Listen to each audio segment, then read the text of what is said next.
Sim, isso seria necessário. O tipo de garantia que a Rússia poderia considerar é que os Estados Unidos apresentem um tratado aprovado pela Câmara e pelo Senado, de modo a que se tenha um compromisso real do Zemico. Lei S. Mas, exceto isso, tudo o que podem fazer é olhar para a história passada, onde o Ocidente tem consistentemente usado estes acordos como uma forma de adormecer a Rússia num estado de confiança. Posteriormente, eles iniciam ataques de bandeira falsa e outras operações militares. Assim, efetivamente, não existe uma base de confiança que ultrapasse uma garantia oferecida pelos Estados Unidos. E, novamente, os Estados Unidos irão receber uma compensação pela garantia. O que é que isso realmente significa? Sabes, a Rússia acabará por pagar aos Estados Unidos. Sim, deixa isso para lá. E então, certo, ainda estou a ajustar a minha câmara. Vou resolver já. O próximo na lista é o número 14. Os fundos que foram congelados dos russos serão utilizados para auxiliar na reconstrução da Ucrânia. E agora, o que dizes? São esses os 300 mil milhões de dólares que foram congelados? Esse é o dinheiro da Rússia. Não irás. Eles irão afirmar: não irás tomar o nosso dinheiro e utilizá-lo conforme desejares. Se decidirmos fazer algo na Ucrânia, nós tomaremos essa decisão. Devolvam-nos o nosso dinheiro. Mas, sabem, deixem-me mencionar também, o parágrafo 13 anterior dizia, cito, que a Rússia será reintegrada na economia global. Ok, isso é semelhante a alguém que foi promovido de uma dessas ligas de futebol de arena e agora está a competir na NFL. E agora podes regressar e afirmar, sabes que mais, vamos permitir-te regressar a participar no futebol de arena. E eles vão esquecer-se disso, sabes, a Rússia a ser convidada a regressar ao G8. Por que é que gostaria de ser membro desse clube quando os BRICS, neste momento, em termos de PIB per capita e em termos de taxa de crescimento real, superam o G7 em todas as medidas econômicas? Sim. O que falta aí? Aqui tens esta parvoíce sobre a economia que reflete, eu garanto-te isto, este parágrafo em particular e talvez o próximo, tiveram uma grande contribuição de Scott Bessent, o secretário do Tesouro. Mencionaste isso antes. Sim, porque ele acredita nisso, não acha? Sim, ele realmente pensa, pá, eles querem mesmo voltar. Eles querem participar. Querer voltar a isto torna-os vulneráveis outra vez. Por que alguém faria isso? Sim, simplesmente não está nos melhores interesses da Rússia.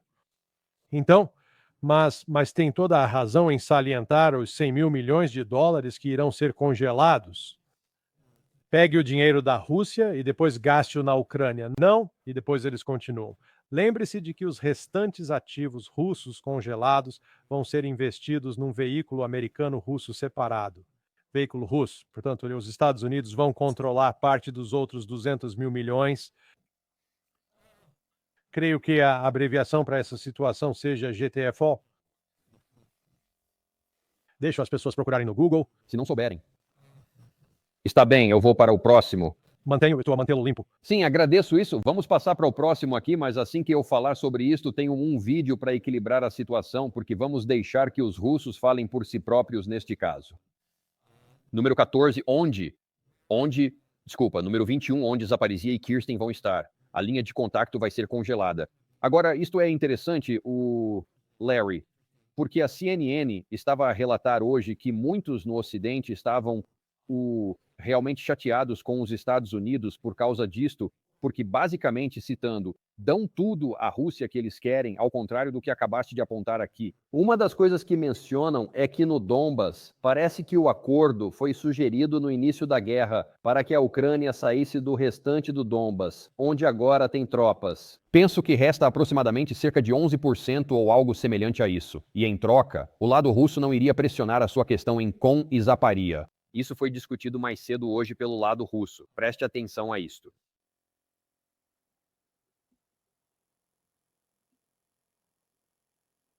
Não é esse, Gary. Peço desculpa. É o do Estado-Maior. Vamos regressar a esse separadamente.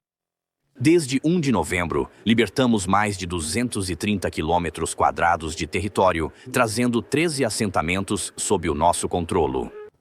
Camarada Supremo Comandante em Chefe, as formações e unidades militares do Grupo de Forças Conjuntas continuarão a cumprir as suas missões para libertar as repúblicas populares de Donetsk e Luhansk, bem como as oblastes de Zaporizhia e Kherson. Até o presente momento, capturamos mais de 4.000 edifícios na localidade de Konstantinovka. Continuamos a intensificar esforços e planeamos capturar grande parte da aldeia até meados de dezembro. Não vamos definir datas exatas, não importa. Na direção de Kupiansk, destacamentos de assalto da 68ª Divisão de Fuzileiros Motorizados do 6º Exército concluíram a libertação da cidade de Kupiansk. Então, tudo completamente terminado. Exato. A cidade está sob nosso controle. Contudo, grupos inimigos pequenos e dispersos estão a ser eliminados. Então, se estás a falar sobre congelar o conflito em Zaporizhia e em Kherson, mas os russos estão a dizer que sim, já quase tomamos esses lugares, vamos continuar a avançar neles. O que achas disso? Sim, não. A parte crucial de toda esta linha de contato.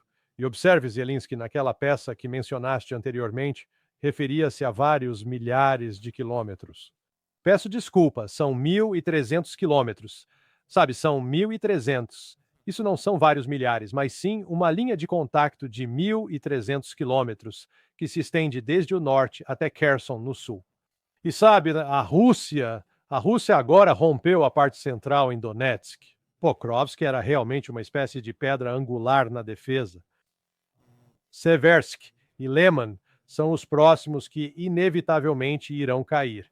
E assim que tal acontecer, não há posições defensivas robustas que tenham sido edificadas em Zaporizhia, em Kherson. A Rússia irá avançar de maneira extremamente rápida. Presumo que alcançarão o rio Dnieper em Zaporizhia e em Dnipropetrovsk até o final de dezembro. Poderia avançar tão rapidamente porque isto é algo que o Ocidente tem negado continuamente. É um impasse. Os russos estão a mover-se tão devagar. Não este ano. Porque, sabe, o que não percebemos é que o movimento lento anterior era uma função do facto de os russos não se terem mobilizado totalmente para a guerra.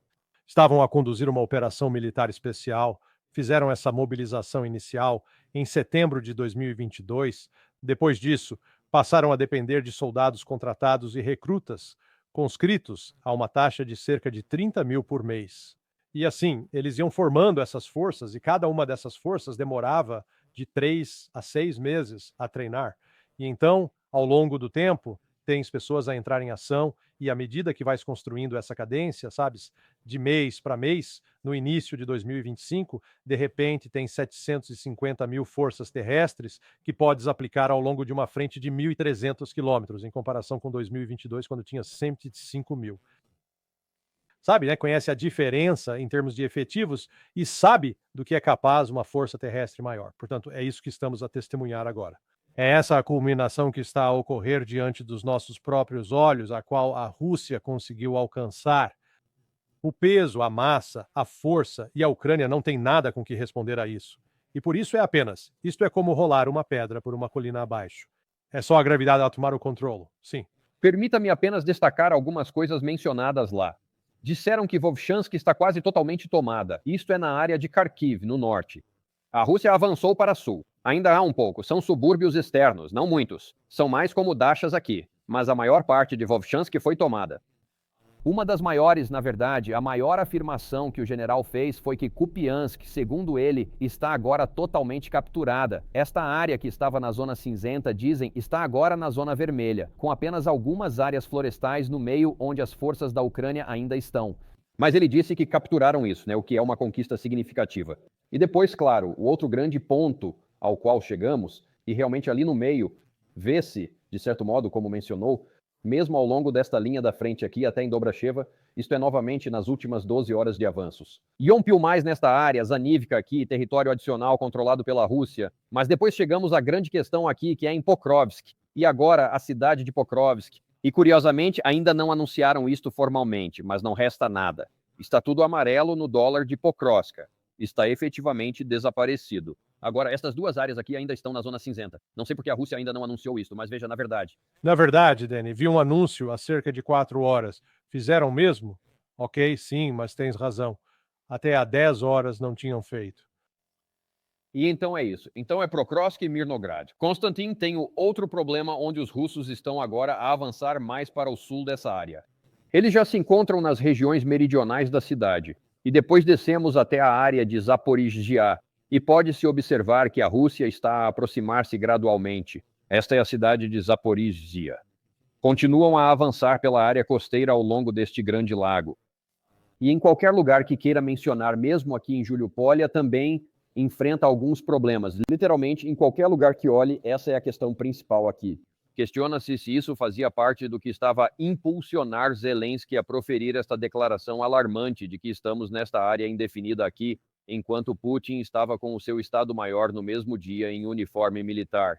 E pergunto-me se pode comentar um pouco sobre se há alguma mensagem subtil incluída aqui, que os russos parecem estar a dizer que tudo o que está a ver agora só vai acelerar e que vamos chegar ao estado final nas negociações ou no campo de batalha. Sim, não, certo? Mas não é a suposição do Ocidente que a Ucrânia e a Rússia são parceiros de negociação iguais, que a Ucrânia, na verdade, tem alguma influência sobre a Rússia, que a Ucrânia tem algumas coisas que a Rússia precisa, disse? Não, quero dizer, isto é mais como o final da Segunda Guerra Mundial, onde os soviéticos tomaram Berlim e os soviéticos, os alemães, queriam negociar apenas com o Ocidente, mas os soviéticos disseram: Niet, não, vocês vão falar conosco. Lutamos a maior parte desta guerra. Por isso, sabe, tivemos uma variedade de analistas a fazer previsões. Isto será um impasse em 2027, 2028. Não, não será. Isto é tudo menos um impasse. Seria uma coisa se pudéssemos apontar para campos de treino na Ucrânia, onde novos recrutas estão a entrar e, sabe, a passar pelo treino básico e depois a receber algum treino individual avançado. Não estamos a ver isso porque não há um único lugar na Ucrânia onde as tropas possam ser treinadas em segurança sem serem atingidas por 1 ou 2 mísseis. Não vemos treino, mas ouvimos relatos de que apanham pessoas na rua, empurram-nas, vestem-lhes um uniforme e dão-lhes uma arma. Não é sequer certo que saibam carregar a espingarda, quanto mais desmontá-la e limpá-la, e estão lá fora como carne para canhão. E, no entanto, a batalha mudou de tal forma que não são as tropas a atacar, são os drones a fazer o ataque. E agora os russos têm uma vantagem decisiva. A Ucrânia tinha alguma vantagem em 2023. Já não. Isso acabou. E então, sabe, eu acho que este chefe do exército é o chefe do Estado-Maior do Exército do Zecir. E o secretário do Exército estiveram ambos em Kiev ontem a falar com Zelensky, talvez a tentar fazê-lo ver razão. Mas mesmo que Zelensky aceite e adote este plano de 28 pontos, isso ainda significa que os Estados Unidos e a Rússia terão de se sentar e acertar os detalhes. E enquanto eles estão a falar, a Rússia vai continuar a avançar. Bem, e deixe-me apenas sublinhar esse ponto, porque nesse mesmo encontro com o Estado-Maior, o próprio Putin disse isto.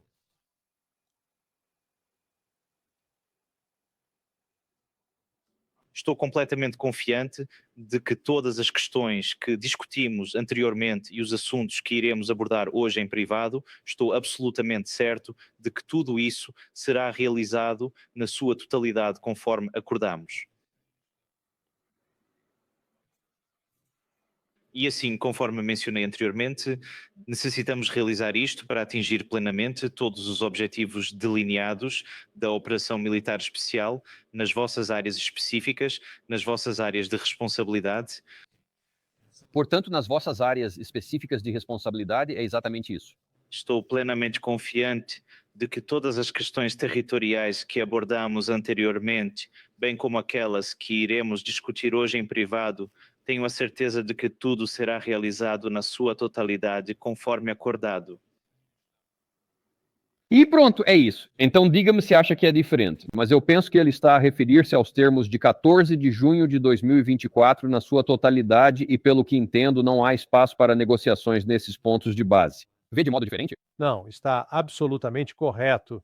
E, de fato, o que foi mencionado após junho de 2024, ele referiu no início deste ano, creio que foi em março ou abril, afirmou que estamos agora a progredir em novos territórios especialmente em Dnipropetrovsk e em Kharkiv. E ele disse: veja, se eles não aceitarem o acordo que está em cima da mesa, não descartamos a possibilidade de realizar novas eleições em cada um desses territórios que tomamos e dar às pessoas a oportunidade de escolher se querem tornar-se parte da Federação Russa. E eu estou convicto de que isso também inclui Nikolaev e Odessa. Então, veja, antes de mas isto terminará, acredito que com a Rússia a assumir o controle de Odessa, com pleno controle do rio Dnieper de Kiev para baixo, com Dnipropetrovsk, assim como Sumy e Kharkiv, a tornarem-se novas partes integrantes da Federação Russa. Lá está, porque novamente isto está a ocorrer num cenário de uma corrupção absolutamente incrível que agora não se pode minimizar. Não se trata apenas dos 100 milhões. Quero dizer, novamente, como mencionei, o meu parceiro de negócios apresentou uma queixa de denunciante em nome de vários ucranianos que 48 mil milhões. Vi isso ser reportado desde que anunciou no nosso canal e noutros locais, assim foi corroborado. Sim, e está a ser investigado agora pelo Serviço de Investigação Criminal dentro do Departamento de Defesa. Agora, aqui vem o problema. Em teoria, se tivéssemos um sistema honesto nos Estados Unidos, essas pessoas seriam processadas. Os membros seniores do Congresso, tanto republicanos como democratas, que receberam dinheiro, parte desses 48 mil milhões de dólares foi parar às suas contas bancárias e contas no estrangeiro. Mas eu acho que devido ao número de membros do Congresso envolvidos e por causa do seu elevado perfil, isto pode ser varrido para debaixo do tapete. Mas ainda há a questão de quem vai pagar o preço. Ele será o bode expiatório na Ucrânia, porque 48 mil milhões de dólares é uma quantia considerável. Sim, isso é realmente um eufemismo. E não estou completamente certo se há fundos monetários envolvidos, mas também existe, e não podemos deixar de reconhecer este facto, pois a União Europeia e muitos estados europeus também estão a participar nesta insensatez. Vou mostrar-te algo de ontem que estou certo de que provocará uma reação no teu rosto. Kaja Kallas, a diplomata internacional da União Europeia, foi questionada por um jornalista acerca deste plano de paz composto por 28 pontos, e o jornalista perguntou: acredita que o plano de paz de Trump tem alguma possibilidade de realmente funcionar? E ela afirmou que não, e posteriormente acrescentou o seguinte: para acabar com esta guerra, é necessário que os ucranianos e os europeus também concordem com esses planos. Então, claro, como sabe, Putin poderia acabar com esta guerra imediatamente se simplesmente parasse de bombardear civis e de matar pessoas. Mas não vimos quaisquer concessões por parte da Rússia. Saudamos todos os esforços significativos para acabar com esta guerra, mas, como já dissemos antes, tem de ser justo e duradouro. Isso também significa que os ucranianos, mas também os europeus, estão de acordo com isto. O que se pergunta, Larry, é se fossem os estonianos, que é de onde ela é, a pagar o preço em sangue se continuássemos a guerra, ou se viveriam, se com um acordo, se ela teria uma perspectiva diferente. O que acha? Bem, sim, mas novamente, a Rússia nem sequer, eles não acordam à meio da noite, preocupados com a Estônia, Letônia ou Lituânia. Quero dizer, a Estônia tem o quê? 3 milhões de pessoas? Não, claramente. Mas ela não está preocupada que manter essa posição significa que mais ucranianos vão morrer desnecessariamente. E alguém questiona se caso fossem os seus compatriotas a morrer sem necessidade, ela teria uma visão diferente. Para mim, é antiético e imoral ser tão arrogante sobre algo que não pode ter sucesso quando são outros que vão morrer como consequência. Lembra-se dos 48 mil milhões de dólares de que falei? Foram encaminhados através da Estônia. Ok. Não sabia. Pois. Seguir o dinheiro faz mais sentido agora. Segue o dinheiro. Isso. Então. Sim, não, tens razão. Ali. Não há absolutamente. Para estas pessoas, todos os ucranianos são um cartão de crédito, uma forma de ganhar dinheiro, meu caro. Eles são um centro de lucro. E se os ucranianos morrerem, quem se importa? São apenas ucranianos, um grupo de desleixados mal concebidos. Quero dizer, essa é a atitude dessas pessoas em relação a eles. E, como pode perceber, é um relato verdadeiramente horrível, terrível. Eu retomei a conversa com o ex-primeiro-ministro Azarov e ele fez uma correção, porque eu disse, veja, tenho citado. Ele disse, deixe-me esclarecer. Ele mencionou que ocorreu em 20. Ele afirmou que foi em 1991, quando aconteceu o colapso da União Soviética, que contava com 52 milhões de ucranianos. Ele mencionou que em 2014 esse número tinha reduzido para 43 milhões, mas ele afirmou que atualmente é de 19 milhões. Então, mais uma vez, perdeu bem mais de 60% da sua população total. A maioria, felizmente, ainda vive, mas fora da Ucrânia. Estão na Europa, nos Estados Unidos, você sabe. Quero dizer, podem estar vivos no outro lugar, mas não na Ucrânia. E junto com os que morreram e fugiram, há a população, esqueci o termo. A taxa de geração populacional, que deve ser 2,1 para manter a população de um país, é 0,98. Portanto, é metade, o que significa que vão continuar a morrer mesmo após esta guerra acabar. A menos que muitas dessas pessoas regressem, e eu não sei para o que é que vão regressar, mas estão literalmente a destruir o país com o que estão a fazer aqui. Concordo plenamente, e essa é a verdadeira tragédia humana desta situação. E para que, novamente, a Rússia não estava a tentar tomar a Ucrânia? A Rússia eles tinham um acordo com a Ucrânia. Eles eram aliados, era o Ocidente a utilizar constantemente a Ucrânia como uma ferramenta estratégica, como uma arma contra a Rússia, voltando a, sabe, eu conversei com Vasily Provorik-Prozorov. Ele era um antigo coronel do SBU. Tornou-se um ativo russo no ano de 2014, desertando para a Rússia em 2018. No entanto, ele estava lá, sabe, iniciou no serviço de inteligência, creio eu, por volta de 1998 ou 1997, e, sabe, ele estava a relatar-me tudo sobre como a CIA, sabe, tinha estabelecido escritórios tanto no GUR como no SBU, Portanto, o esforço de subversão ocidental contra a Rússia, utilizando a Ucrânia como uma ferramenta, tem ocorrido ao longo de 30 anos. Para quê? Principalmente o Ocidente almeja exercer um controle mais abrangente sobre o gás natural, o petróleo, o ouro, o urânio e os minerais de terras raras valiosos que a Rússia atualmente detém, e depois utilizar a Rússia como um meio estratégico para enfraquecer ainda mais, visando atacar a China. E, sabe, a Rússia acordou. Eles disseram, não vamos jogar esse jogo. E estão a mover-se, a olhar para o leste, não para o oeste. Sabe, ocasionalmente tem o Glenn Dixon a participar no seu programa, ontem. Claro. Sim, então, Glenn, descobri hoje mesmo, falei com ele, na verdade, apenas uma hora antes de vir ao seu programa. Ele publicou um livro há cerca de 5 anos, acredito eu, no qual previu que a Rússia iria orientar-se para o leste e afastar-se da Europa. Quero dizer, como ele disse, eu disse, sabe, Glenn, és muito bom no teu trabalho para prever isso.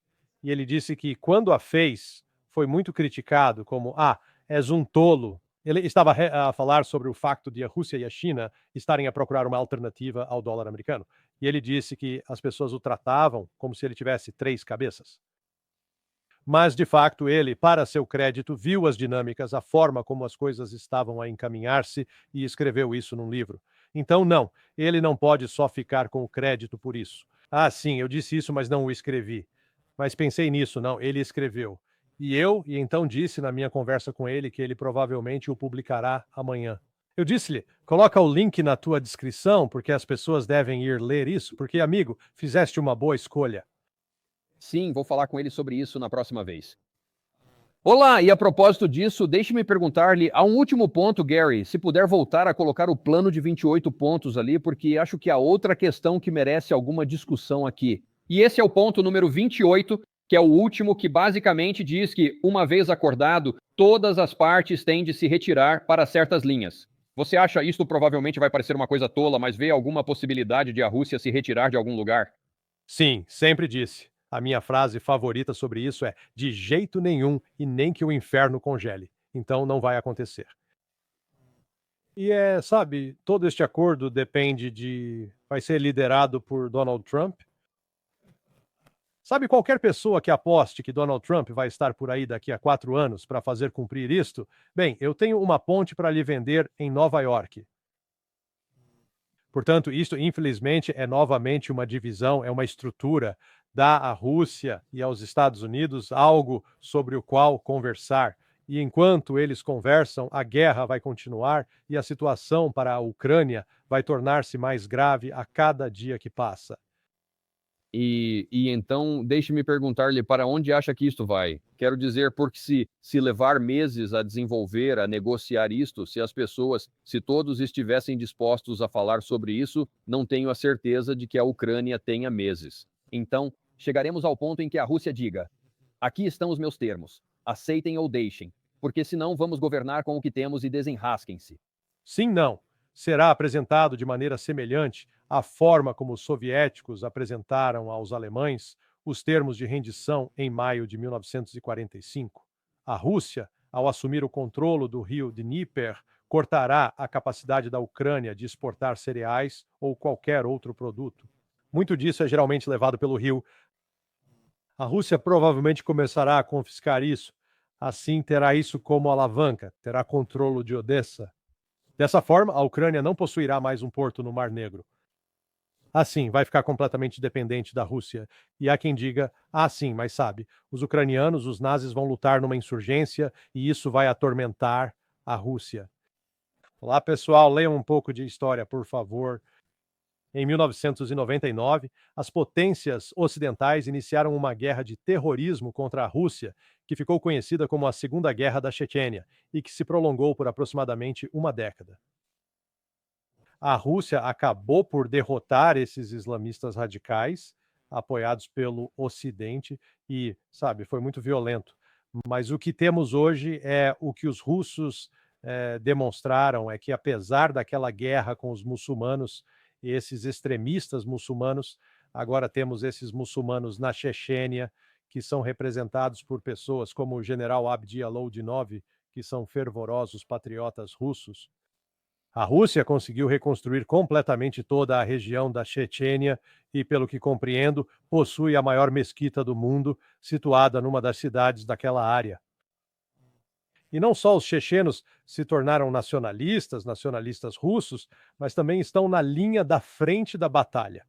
Assim, a Rússia demonstrou que pode lidar com uma situação como: tens todos estes nazis a circular pela Ucrânia, ela consegue lidar com isso.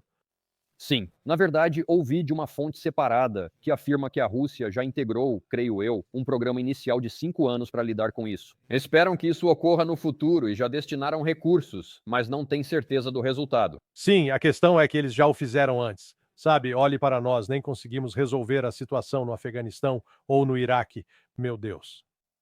Sabe, nós. Sim, nós só sabe nós. A nossa arrogância será a nossa morte talvez mais cedo do que pensamos. Mas ouça, este é mais um daqueles momentos em que não estamos intimidados nem comprometidos em trazer a verdade às pessoas, independentemente do que seja. Este é um tema sobre o qual tens falado há muito e que agora está a começar a acontecer e a mostrar-se no terreno. Mencionaste o Glenn Decent, mas também tens o teu próprio historial registrado.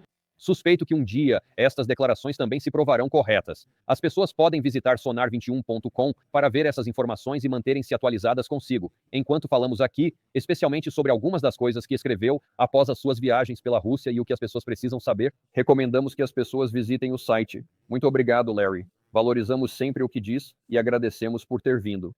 Obrigado, senhor. Agradeço.